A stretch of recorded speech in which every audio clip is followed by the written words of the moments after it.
A very good evening and welcome to Newswatch with me, Tony Amani, as I bring you the latest news updates from our news desk tonight. Thank you so much for joining us. Our sign language interpreter is Boniface Murithi. Let's begin our broadcast tonight. Now, with the 2022 general election drawing near, the need to sensitize the general public on the need for peaceful election has now become paramount. Interior Principal Secretary Karanja Kibisho on Monday led representatives of 1.2 million border riders in signing a binding agreement with the National Cohesion and Integration Commission, NCIC, that will ensure they maintain peace by resisting inducements and incitement to violence in political rallies. Our reporter Grace Ongoi begins our broadcast tonight.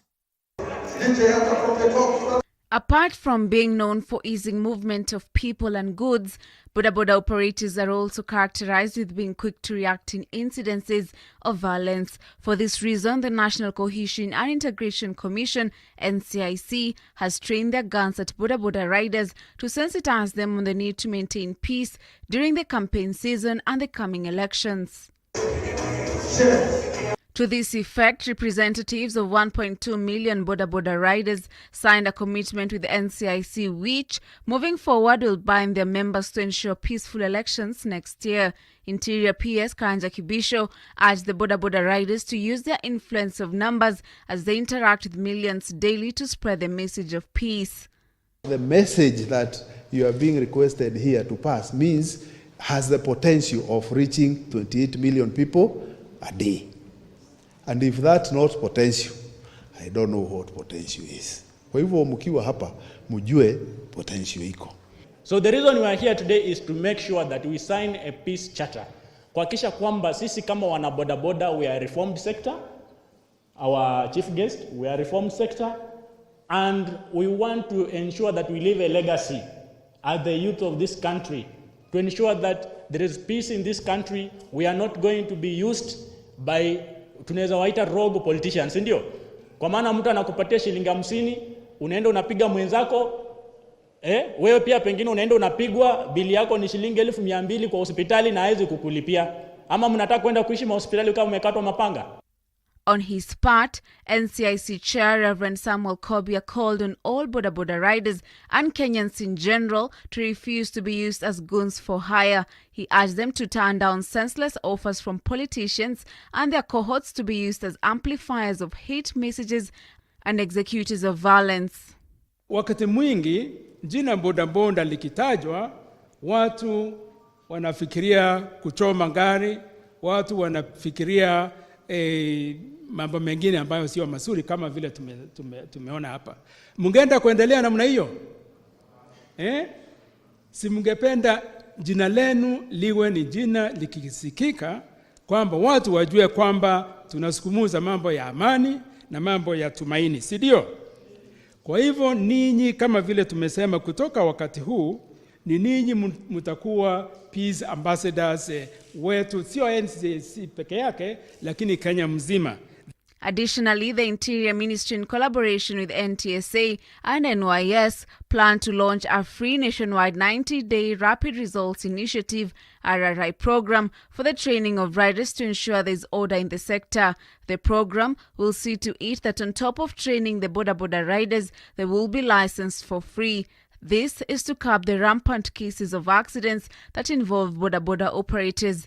According to Kenya National Bureau of Statistics, nearly 1 in every 3 deaths that resulted from road accidents in 2020 was caused by Budda. For the RRI period, we are asking through a cabinet memorandum that the National Treasury zero rates the money for provisional license and the money for your license. That will be for 90 days. After 90 days, the people who will not have benefited then can continue getting their license at 350 per year. Now, Mr. President, as you commit to the peace, I want you to commit that when we do the RRI, when we bring NYS to you, when we bring the thing down, if we catch you without a license, we arrest you. Commit. Grace Ongoi for Hope TV Newswatch. As the 2022 political realignments gain momentum, the political scene has turned defection galore as politicians scheme for their survival. ODM party leader Raila Odinga today received UDA defectors from Kajiado County at Chungwa House, while Nyeri Governor Mutahi Kahiga and Tetu Member of Parliament James Gishui, who are both from the Jubilee, defected to Deputy President William Ruto's United Democratic Alliance UDA on Sunday. Our very own Kennedy Kimani has more on this story. With only less than 9 months to the 2022 polls, a party hoping by politicians seeking for political survival has continued to gain momentum. Just 2 days after Deputy President William Ruto toured Kajiado County to popularize his Hustler Nation campaign, a group of UDA politicians have today defected from the party and joined Raila Odinga's ODM party. While receiving them at Chungwa House, ODM Secretary General Edwin Sifuna claimed that Ruto's visit in Kajiado did not in any way affect the ODM party's dominance in the region. Hii ni watu wa Kajiado. Mimi sana nataka kumkaribisha sana na Ole Lompo hapa. Kama sasa yeye ameona mwangaza na amejiunga na chama cha siku za usoni. Kila mara unajua chama ni wanachama. Wanachama wakizidi kukua ndani, ni chama nazidi kunawiri na kukua na nguvu zaidi. Nyinyi haswa jamaa ya maa, baada ya nyinyi kumuidhinisha baba kwamba ndiye mungependa awe mgombezi wa urais mwaka 2022 katika ile event ya Azimio la Umoja ilikuwa pale Rongai, Kenya mzima sasa baba amekamilika, amekubalika Kenya mzima, na safari hiyo sasa inataka kukamilika hapa Nairobi tarehe 10. Najua mzee akizungumza atakaribisha nyinyi wote katika hiyo hafla ya tarehe 10 Friday, ili muweze kuwa pale kama Wamasai pia kutoa ushahidi kwamba nyinyi pia mungependa baba aendelee. Siasa ni interest, na interest ni ile inapenda jamii yako. Meanwhile, on Sunday, Nyeri Governor Mutahi Kahiga and Tetu Member of Parliament James Gishui officially defected to Deputy President William Ruto's UDA from the Jubilee Party. This comes just a day after 4 governors from Mount Kenya region announced their exit from Jubilee. Governor wetu Kahiga, sisi wote tulikuwa kwa chama ya Jubilee. Almost 85% ya watu walikuwa Jubilee, tumeenda kwa kazi ni kazi. Sasa Kahiga, usihangaike sana na kwa sababu sasa tuliona jana wale walikuwa wamebaki wachache kwa Jubilee walihama. Sasa unajua unaweza kukaa pale ile nyumba ika collapse on top of you. So I think it is too risky now for you to stay there alone. I think watu wa Nyeri wamekuambia Kahiga aungane na watu wa kazi ni kazi. Ama mmemwambiaje? Si ndio? Basi. Unajua katika Mount Kenya tulikuwa magavana 10. Wale wako Jubilee. Kiraitu ako na basi sasa. Na nasikia amevuta Mudhomi na wanaelekea na Wambora huko. Iko wengine 4 wale nilikuwa nimebaki na hawa. Jana usiku nimesikia wameshikana pia ni wamehama. Sasa Mwangi wa Iria ako usawa. Mimi peke yangu ndio gavana ya Jubilee sasa Kenya hii. Na hii baridi inaniua. Siku ya leo mimi nataka kutangaza rasmi ya kwamba mimi nimejiunga na chama cha UDA. Governor Kahiga said he is looking forward to visiting Karen for UDA Cape, like the rest of the defectors, adding that many elected leaders abandoned the DP's camp for fear of witch hunt by government agencies. Kennedy Kimani, Hope TV Newswatch. Okay, South Member of Parliament Daniel Rono has called on President Uhuru Kenyatta to keep off 2022 general election. And Rono, who is a key ally of Deputy President William Ruto, said President Uhuru should not endorse any presidential candidate for the 2022 polls. According to him, President Kenyatta should allow Kenyans to make their own choices on the kind of a leader they want. Honorable Uhuru Kenyatta, I want to give you a free advice. which I know, of course, you will not pay me. Do not look for votes for anybody. Retire honorably. We will respect you always. Let William Samoei Ruto take the presidency in peace. Give the people an opportunity to elect their leaders. Even we are requesting our deputy president also in our region here. He give people the opportunity to elect their leaders. Everywhere, let the people be free to elect their leaders. Still on politics, Deputy President William Ruto has called on his competitors to desist from using the criminal justice system to advance their political agenda. The DP, who took his campaigns to Nyeri County, told off political competitors and asked them to instead sell their agenda to Kenyans and allow them to decide on the voting day. The DP said he will not allow the criminal justice system to be politicized if elected president in 2022. Wale wengine unaona sasa wameogopa wote, wamejua Wakenya washaamua. Kiawara mmeamua? Na ndio unaona wameanza kujipanga. Wanasumbua Rais Uhuru Kenyatta wakimwambia ati ashinikize Supreme Court warudishe BBI ili waweze kugawana mamlaka kwa BBI. Sababu wote wameona ikiwa ni mtu wa kitendawili peke yake hawezani na huyu. Ikiwa ni wale wengine wote hawawezani na huyu. Sasa wanafikiria ati wakijipanga wanaweza kuwapanga. Mutapangika. Will respect the independence of all institutions of governance. And there will be no time that the criminal justice system will be used to manipulate the politics of our nation. And the criminal justice system should not be used to intimidate or blackmail or threaten leaders. Those who want to compete with us, they should compete with us on ideas and on a plan. They should not use the criminal justice system to threaten our supporters or to blackmail those who want to work with the hustler nation. It just demonstrates that they have no plan. They have no clue where they want to take this nation. And I want to commit to the people of Kenya that the criminal justice system under our administration will be used to fight corruption and fight crime.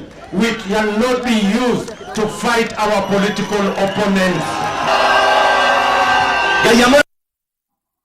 Away from that, former Mwingi Central MP and Ketrako chairman Joe Mutambo was a Sunday night involved in a tragic accident near Kithioko Trading Center along the Thika Mwingi-Garissa Highway on his way from the scene of the tragic Enzio River bus accident, which claimed 32 lives on Saturday afternoon.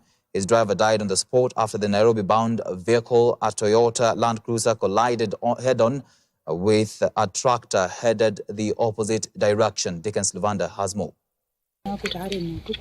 Kenya Electricity Transmission Company Limited Ketrako chairman Joe Mutambo on Sunday night survived a fatal road accident that claimed the life of his driver. Leo ni siku ya majonzi kwangu kwa sababu jana na leo nimepoteza watu ambao ni wakaribu sana na mimi. Leo asubuhi nilienda pale mto Enzio mahali nilipoteza familia karibu watu 10 na kitu ambao ni familia ya karibu ya kutoka kwangu nyumbani, na nilipofika pale tulishuhudia juhudi za kuokoa mili na basi ile ambayo ilikuwa imebeba hao waumini na hao relatives wangu. Mutambo, who is the former Mwingi Central Member of Parliament, was coming from the scene of the tragic Enzio River school bus accident, which claimed 32 lives on Saturday afternoon, before being involved in a road accident as he was headed to Nairobi to pick some of the children who were left behind by some of the victims of the bus accident. Baada ya hiyo tulienda nyumbani, na kufika nyumbani ikakuwa mmoja wa relative wangu ambao anafanya kwangu, ikasemekana kwa sababu wale watu waliangamia pale kwa maji, waliacha watoto Nairobi, akakuwa imesemekana akimbia Nairobi ndio aenda akaleta watoto, na ndipo tukakubaliana kwamba nimchukue, kwa sababu tuliona tukilala inaweza nyesha tena na mto ufunge na wao watoto wako kule na wana mtu pia wakuwe na shida. So mimi tukajitolea na dereva wangu, tukasema wacha tukimbie Nairobi. Mutambus car hit a tractor near Kithioko Trading Center along the Thika Mwingi Garissa Highway before the former lawmaker alongside 3 other occupants escaped with minor injuries and were rushed to Matu Level 4 Hospital for emergency treatment. Kufika hapa tumekutana na hiyo tingatinga ambayo ilikuwa inaenda upande wa Kithioko mahali sisi tumetoka, na ni kama haikuwa na mataa na ilikuwa katikati ya barabara na haikuwa inaonekana kwa sababu ni ya blue na haikuwa na reflection yote. Tumefanya kuingia tukaroll about 3-4 times. Kwa bahati nzuri mimi nimetoka nikiwa msima zangamini, isipokuwa majeraha kidogo na mshukuru Mwenyezi Mungu, lakini kwa bahati mbaya nimeweza kupoteza driver wangu na ni huzuni kubwa sana kwangu. The driver of the tractor sustained head and chest injuries in the midnight collision and was also rushed to Matu Level 4 Hospital. The deceased body was moved to Mwingi Level 4 morgue. Meanwhile, normalcy has returned at River Enziu after a tragic weekend that claimed 32 lives.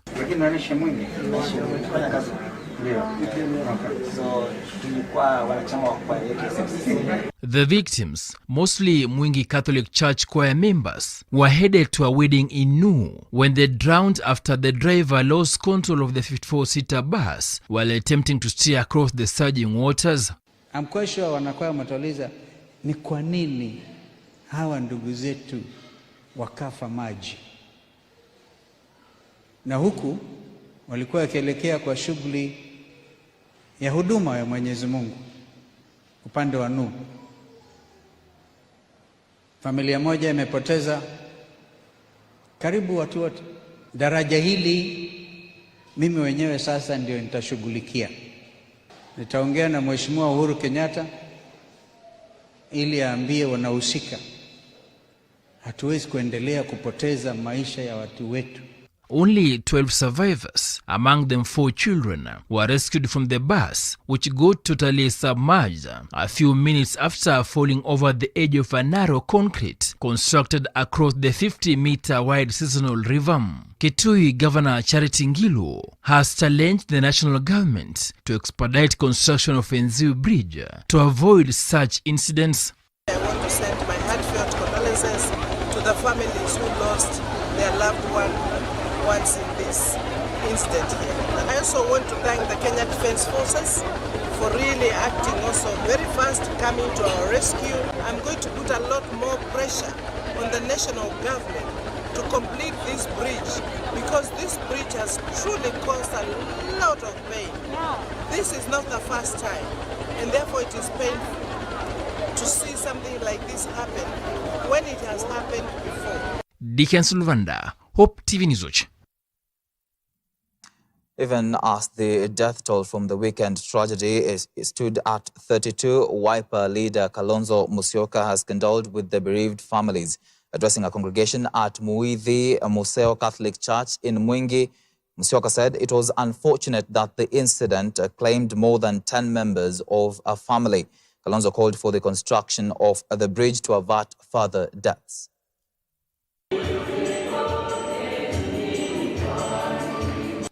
I'm quite sure wanakwaya watauliza ni kwa nini hawa ndugu zetu wakafa maji,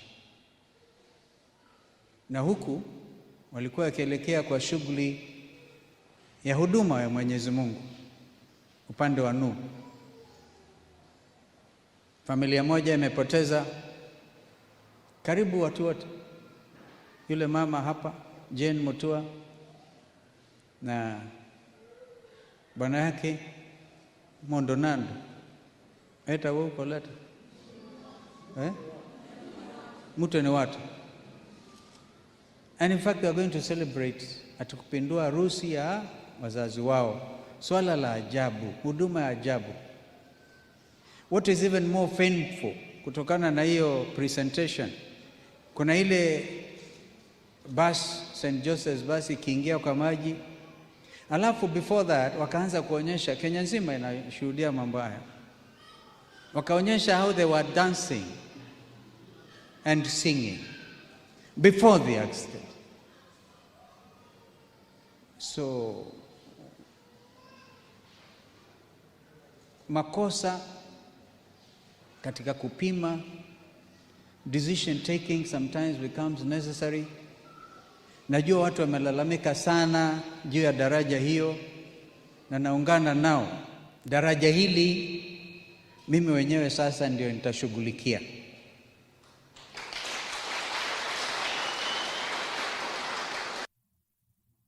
Moving on, Amani National Congress ANC party leader Musalia Mudavadi has promised to have more women in top leadership positions in his administration. Speaking during a dinner gala organized by Women in Security Excellence over the weekend, the Amani leader said women play a critical role in economic development throughout the world. According to the ANC leader, empowering women in the economy and closing the gender gap at the workplace is key to achieving Vision 2030 for sustainable development of the nation. Alice Dana has this report.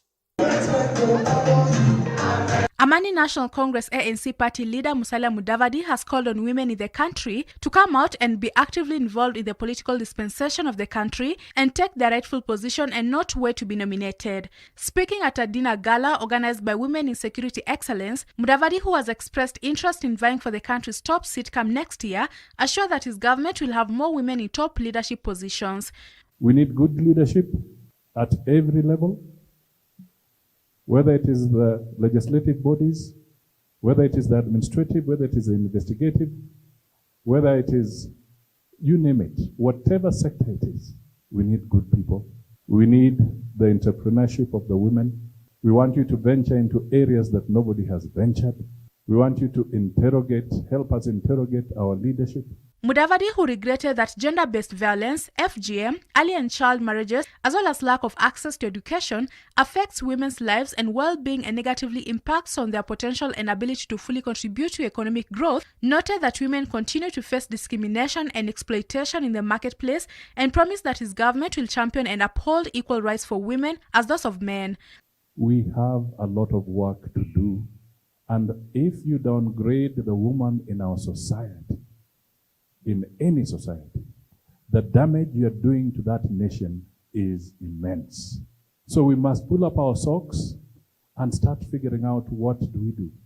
The ANC leader appreciated the role played by women in both national and private security, saying they continue to safeguard the country against the numerous and ever-evolving internal and external threats. He, however, regretted that the country is yet to attain the 30% gender constitutional threshold in national and private security in regard to women involvement. We want you to work, pay your taxes, but have enough in your pocket to allow you to employ the next person and to feed your children and to make sure that the ladies who are behind the bars, when they get out, they have something.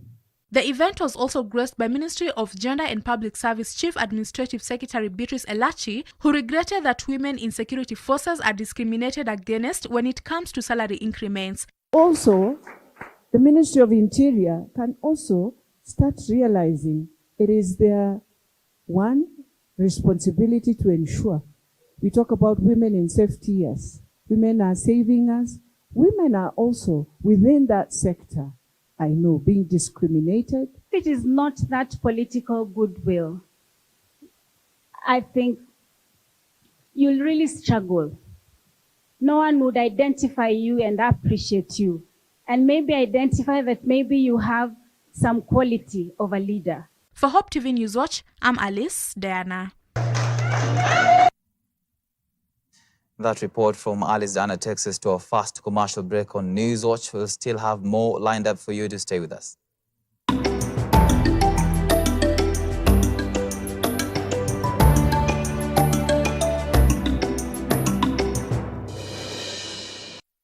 Furahia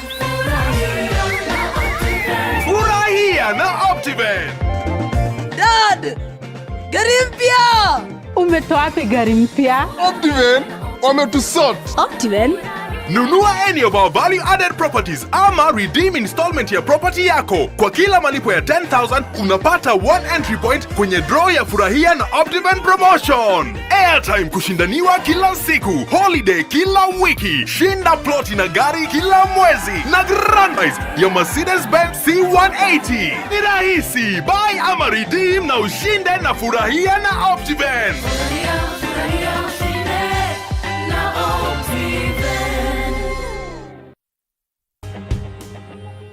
Only God can turn a mess into a message. I have a boy on a wheelchair. Yeah. I'm still preaching on the pulpit. Amen. Niliona mguu ya nyuma inakuja tu kunikanyaga, imenilenga tu kwa tumbo. Nikaitana tu Jesus. I got tired of working with the x-ray papers, and one day I just woke up and decided to burn them. A test into a testimony. The whole community didn't want to hear that anybody is born again. Excommunicated straight. Bila Yesu hakuna njia. Join Sharon Naitore Wangenye on Testify. Katika hiyo harakati hiyo spirit ikakemewa, mimi nimeona Yesu Kristo namna hii. Kwa msalaba. Opa. Hallelujah. Hallelujah. Every Thursday at 8 p.m. for a moment to grow your faith some more.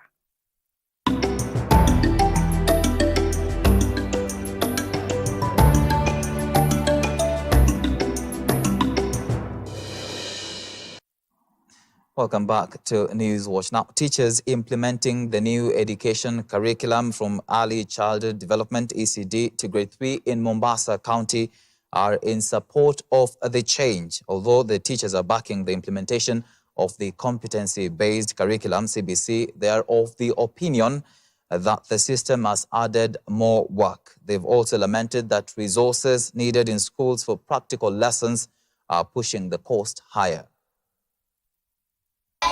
Jesus Christ was born on Christmas Day. Mercy Lucky Mwende of Mary Joy Kindergarten and Primary School in Mombasa said CBC is good and focuses on the learner as opposed to the 844 system, which she said is exam-oriented and favors highly cognitive learners. The teacher was addressing parents during a CBC practical cultural exhibition exam for grade 3 pupils attended by parents and teachers. Of your experience here and what other magic. Mercy, a grade 3 teacher, spoke about the significance of the multicultural festival and wished the young participants success. The cultural extravaganza promotes identities through multicultural school events and facilitates learning, belonging and cohesion in schools. Participants had a taste of diverse cultural cuisine, music and dance, and a display of historical artifacts. We are trying to embrace these diversities and teach these learners that we are all supposed to embrace each other community, and there's no community that is very important than the other one. All communities are important, and so these learners, we want to, because they are in the same class, they are in the same, they're sharing so many things. We are teaching them that they should work as one. They should come as one. That's why they are supposed to embrace this diversity. Mwende said celebrating events and festivals in schools is in compliance with the new competency-based curriculum CBC, which seeks to make such celebrations an integral part of learning and building a strong cultural belief. She said such celebrations bring the students closer to each other's traditions and cultural beliefs and develop respect and understanding for each other's diverse customs and traditions. We should all know that your culture is your pride. We all know that your culture is your pride, and we should go back to our culture. According to her, the students, parents and teachers and the school community rejoice at the different cultural experiences that brings joy of festivals, which truly enhances the Kenyan culture and identity. The senior teacher said the event encourages students to celebrate each other's culture with great zeal and enthusiasm. She said the school also believes that cultural festivals will allow the children to blossom and thrive, besides giving them the right platform where they will work towards becoming a responsible citizen. Meanwhile, school-going children in Ruai, Nairobi County, have taken the initiative to plant trees and take care of community land being eyed by private developers. Land grabbing by the ruling class is still prevalent in many parts of the country where public spaces meant for schools, hospitals, roads, and other public purposes, community and private land are prone to grabbing. Doli Murigi tells us more. The caretaker of the land that is subdivided into 3 plots for public schools and 1 for police post says that since 2012 she had been facing a hard time from land brokers who have been bringing people to check the land for buying negotiations. Shamba tulipewa kama ni la police post, tukaambiwa wakati askari watakuja mahali hapa mambo mingi maendeleo itakuwa imeinuka.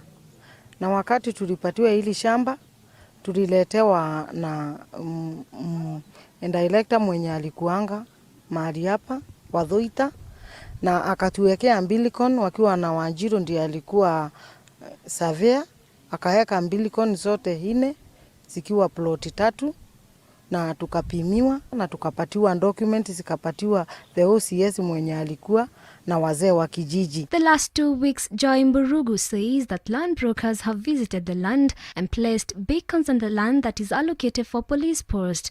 After the incident, community living in the area came together to plant trees involving the school-going children who have taken the mandate of taking care of the land as the community awaits the government to take up the issue and build the stipulated police post. Siku ya leo nimefurahi sana kwa maana Exodus imekuja, imeweka mark, imepanda miti more than 1,000 na imepea majirani miti waweze kupanda, mashule wamepanda miti, na tumefurahi sana kwa ajili ya hiyo kikundi ya Exodus ya vijana wadogo wamejitolea kufanya hiyo kazi. The communities also complained that there have been cases of robbery in the area. When the community saw land grabbers invading the public space, the community buildings to ward off the land brokers, but thieves have been stealing doors and iron sheets from the rooms. They're now asking the government to consider having a police post as soon as possible.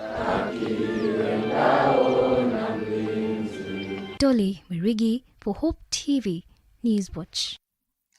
First Lady Margret Kenyatta has lobbied stakeholders and communities to support the adoption of alternative rites of passage that involves mentorship and to replace FGM. The First Lady spoke in Nairobi on Monday when she launched the Johari Beads Bracelet Initiative, Market Scope Study and Business Model. Johari Beads Bracelet Initiative is a program of the government and partners to promote the trade in beads in support of efforts to end FGM in the country by next year. Women are the backbone of our families and communities, and the impact of their involvement in nation building can be transformational. This is why the Kenya government has committed to deliver on its promise to women in pastoral communities to end FGM.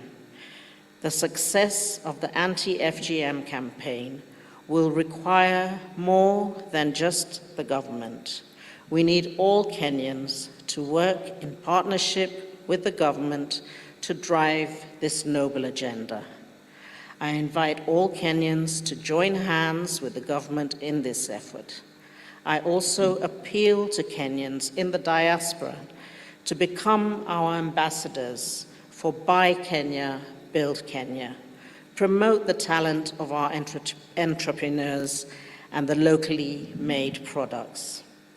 I strongly encourage our elders as the custodians of culture and those who support them, including youth and women organizations, development partners, civil society, and religious organizations, to maintain this strong momentum towards eliminating FGM.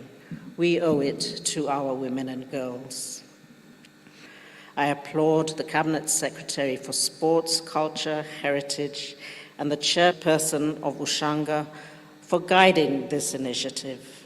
I also applaud all the partners who have supported this program, and note in particular the UN, FPA, the Anti-FGM Board, EcoBank, local community leaders in the 7 counties, and the cooperative movement groups. Police in Nyandarua County over the weekend impounded bang with an estimated street value of 6 million shillings at a private home in Olkalau. According to Nyandarua Central Sub-County Police Commander Dahir Mohammed, the drug was on transit to Mombasa from Nakuru. The suspects ferrying the consignment were intercepted by police officers along the Olkalau-Njabini Road, but they drove off. They later abandoned the vehicle in a private home in Olkalau town before police were informed by a member of the public. One suspect was later arrested while trying to escape on foot.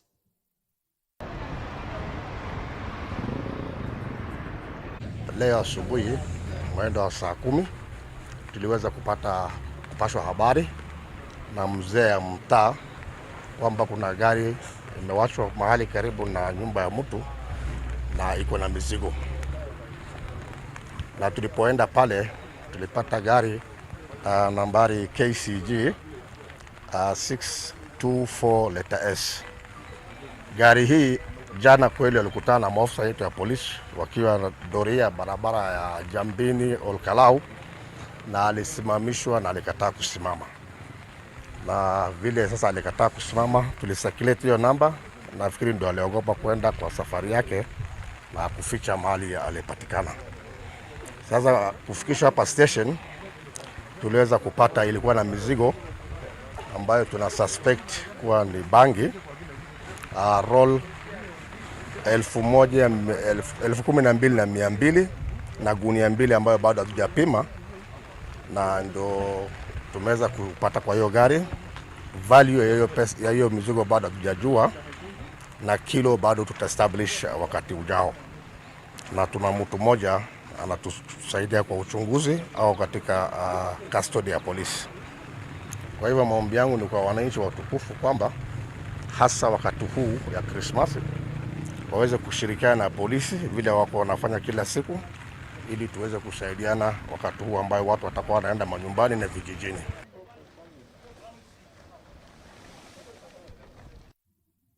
The Mombasa business community has called for a peaceful electioneering process as the country heads toward the 2022 general election. The business community said the COVID-19 pandemic has had a toll on their businesses and cannot afford to lose further during the electioneering period. However, there has been a steady recovery since President Kenyatta lifted some of the restrictions put in place to curb the spread of COVID-19. During the 7th annual Mombasa Business Awards organized by the Kenya National Chamber of Commerce and Industry, KNCCI, Mombasa chapter, the business community raised concern over rising political temperatures across the country, saying politicians have been campaigning since 2017, immediately after the general election. Ladies and gentlemen, Mombasa Business Awards 2021. And I submit that Kenyans are very, very resilient, and they're coming out of this, like rising from the ashes. They will rise again, and I'm sure in the next year or so, we're going to see a ton of events. Ton of events. It's not going to be the same as it has been for the last 2 years. Kenyans are determined to go on.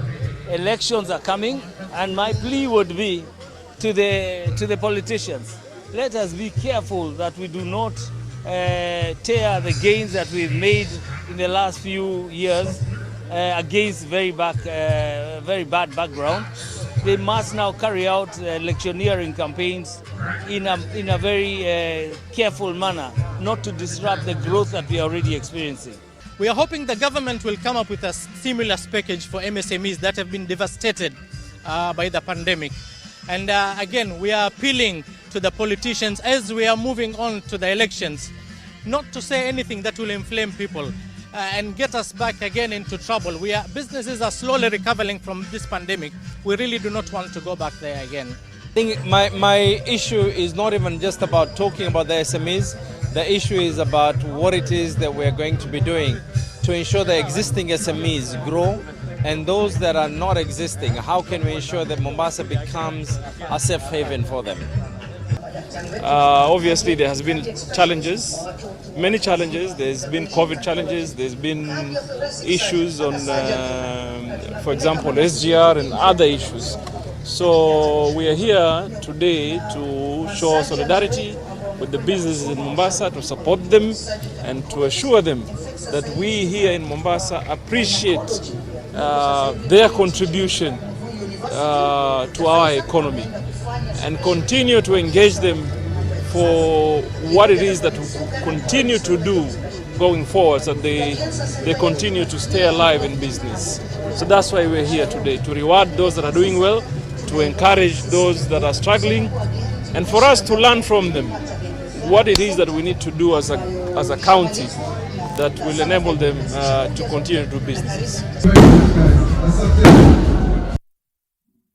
Let's look at what is happening internationally. Myanmar's ousted leader Aung San Suu Kyi has been sentenced to at least 2 years in prison, the first in a series of verdicts that could jail her for life. She was found guilty on charges of inciting dissent and breaking COVID-19 rules under a natural disasters law.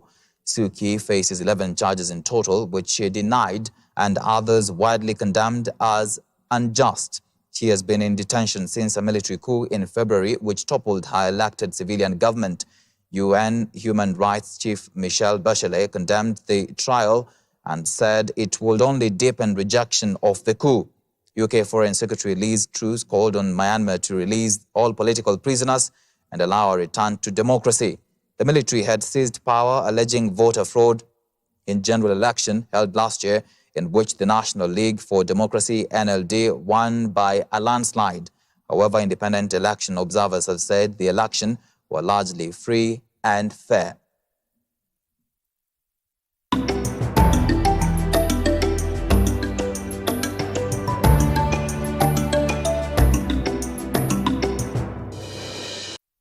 Hope TV is where you look and live, with an excellent selection of the best Christian programming consisting of local and international content of inspirational stories, talk shows, Bible commentary, youth, health shows, children entertainment, contemporary gospel music, extended times of worship, live broadcast, news, movies, drama, Christian ministry programs, and so much more.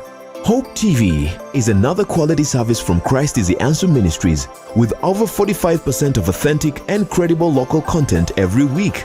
Hope TV is a sister station to Hope FM, Kenya's leading Christian radio station, with footprints across the country. Tune in to Hope TV, where you look and live.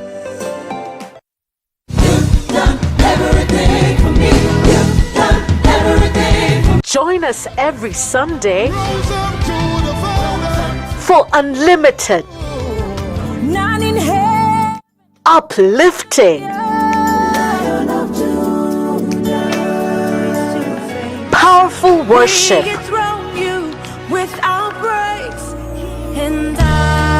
only on Extended Worship.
Let's continue with business news. Stanbic Bank Kenya has released its 2020 report to society. This is the bank's annual integrated sustainability report, which highlights its social, economic and environmental impact in the country. The report to society highlights the bank's contribution to driving the country's economic growth in 7 key areas, which include education, job creation, and enterprise development, financial inclusion, health infrastructure, trade and investment, as well as climate change and sustainable financing. Highlighting the key achievements on the report, the bank restructured loans to the value of 40 billion shillings, extended repayment holiday to 7,203 clients, and lowered interest rates, saving customers at least 665 million shillings. As a bank, we are 100% supportive of the government, and therefore we seek to align with the strategic priorities of the government. So they've listed their big four, and when you look at our strategy in corporate and investment banking, primarily with regards to lending, it has aligned itself to ensure that it supports the government in its focus on these areas. When we come to how do we support economic growth, there are specific targets in terms of actual Kenyan shillings that has been put and said, we will achieve this level of spending or funding facilitated to the various society members that we are engaging with. On climate change and as well as sustainability as a bank, we are really focused on renewables. Our premises, how we set up our offices, are all very consciously done with the expectation that they will support environmental friendly execution of our strategy. Now on partnerships, that's a big pillar for us as the NSC. It's our second pillar in our strategic plan. We're looking for partners. So we have an incubation program for SMEs, and we think this is one area that we can partner. We want to partner with you on issues of diversity, inclusion, financial inclusion, capacity building for Kenyan people. We have a very strong digital academy as well, and all other areas around sustainability.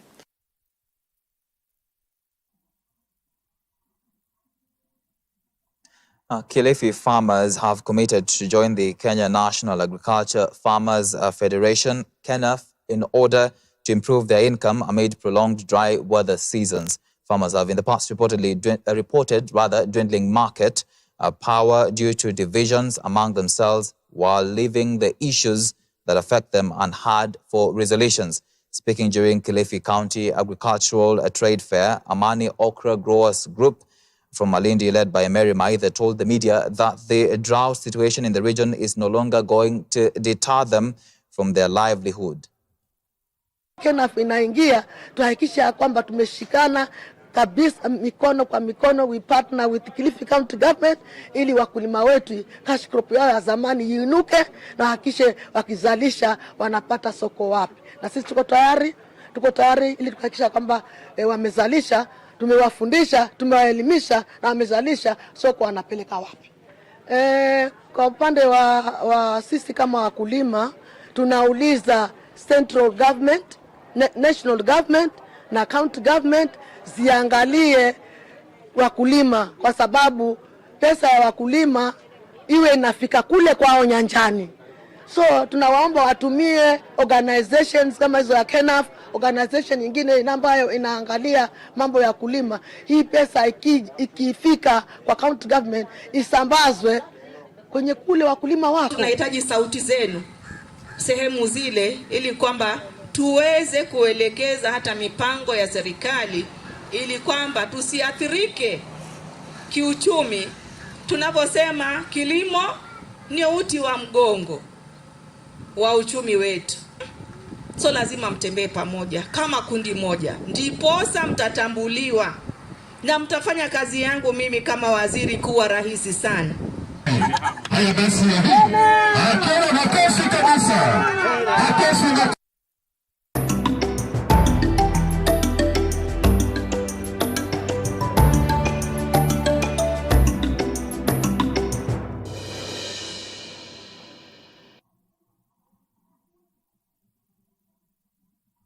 Let's get to some sporting activities now. After missing out on the World Athletics 2021 Male and Female Athletes of the Year award, marathon record holder Eliud Kipchoge and multiple Olympic 1500 meters champion Faith Kipyegon will muscle for the BBC African Sports Personality of the Year award after being shortlisted alongside 4 other contestants. The two celebrated Kenyan athletes were in contention for the global award but lost to Olympic 400-meter champion Willem Karsten of Norway and Jamaican sprinter Elaine Thompson-Herah, respectively. Kipchoge and Kipyegon will battle it out with Chelsea goalkeeper Edward Mendy, who has been outstanding since arriving at Stamford Bridge. Other contenders include Olympic 200-meter silver medalist Christine Boma of Namibia, who won the Diamond League and smashed the world under-20 200 meters record at Kasarani Stadium. And Kenya's Lawrence Cherono and Nancy Jelagat are the new Valencia Marathon champions. Cherono, who finished second last year, put up a spirited fight to win the race, sprinting in the last 100 meters to finish in a time of 2 hours, 5 minutes and 12 seconds. Ethiopia's Chalu Deso was second in 2 hours, 5 minutes and 16 seconds, while Kenya's Philemon Kashuran finished third place in 2 hours, 5 minutes and 19 seconds. And Everton and Arsenal will both aim to bounce back from disappointing midweek defeats during Monday's Premier League battle at Goodison Park. The Toffees suffered a dampening 4-1 Marseille side derby defeat to Liverpool, while Mikel Arteta's side went down 3-2 to Manchester United. In the Spanish La Liga, Atletico Bilbao will be looking to win a La Liga match for the first time since October 23rd when they take on Getafe. Bilbao outfit are currently 8th in the table despite their disappointing run, while Getafe occupy 19th, having picked up just 10 points from their opening 15 matches of the campaign.